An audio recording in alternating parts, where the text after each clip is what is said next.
Hey guys, it's Danny, and for today's Ingredient 101, we're talking eggplant. Now, eggplant tends to be a little bit intimidating, so let's break it down so that by the time this video is over, it feels totally approachable. Now, there are a handful of varieties of eggplant out there, but today I'm sticking with what is either called globe or American eggplant. This is the variety that you're going to see most often, and generally speaking, it's the variety that most people are familiar with. Eggplant is a fairly large, pear-shaped veggie, and it has this beautiful, deep, rich purple skin, and then once you cut into it, the flesh is this lovely cream color. Nutritionally speaking, eggplant is high in fiber, packed with nutrients, and it is low in calories, so it would be a great addition to any type of diet. Now, eggplant is available at the grocery store all year round, but its prime time is August through October. And remember guys, when we buy produce during its prime season, we get the best cost, the highest nutritional value, and most importantly, the best flavor. Now, when you're shopping for eggplant, you want it to feel a little bit heavy for its size, and it should have a nice, shiny, even skin. No bruising or discoloration going on, right? Then you're gonna see this green cap on top, and if it's really fresh, it'll even have a green stem. Wanna know if your eggplant's ripe? Just take your finger and gently push onto the skin. If it bounces back, then you know it's ripe. If the indentation stays there, it's gonna need a few more days. When you're ready to store it, all you need to do is wrap it tightly in a plastic bag and then pop it in the fridge. This way, when you're ready to use it, it will be ready for you. Now, when you're ready to use your eggplant, first thing you're gonna do is give it a good rinse under some cold water.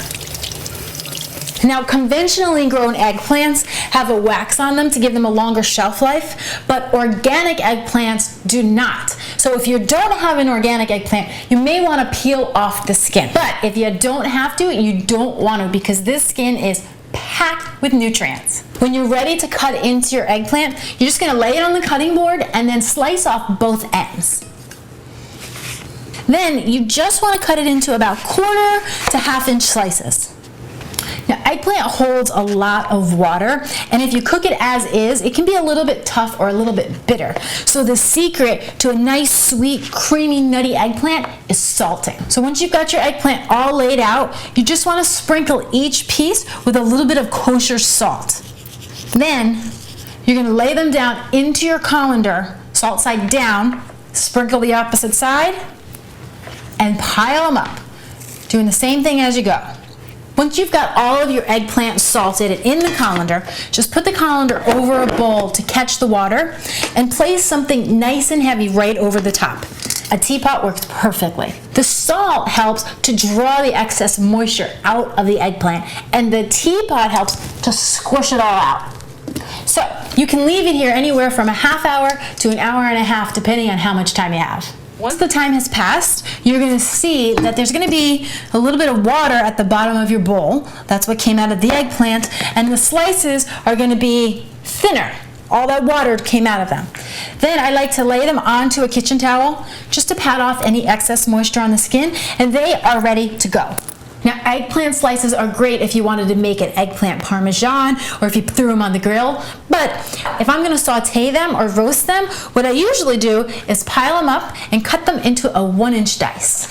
One of my favorite quick ways to make eggplant is to saute it with some onions and garlic, and then when it's done, I sprinkle it with fresh mint and feta cheese. The one thing you want to keep in mind when you're working with eggplant is that eggplant, it's like a big sponge. So I like to go light on the oil, because as much oil as you give it, it's going to absorb. Try subbing in a little bit of broth instead. So now that you guys know what to do with eggplant, get in your kitchens and come up with some clean and delicious eggplant recipes of your own. But if you're feeling stuck, no worries, just check out DannySpees.com. I'm Danny Spees, and I'll see you next time with another Ingredient 101. And if it's really fresh, it'll even have a green stem. Apparently mine's not super fresh.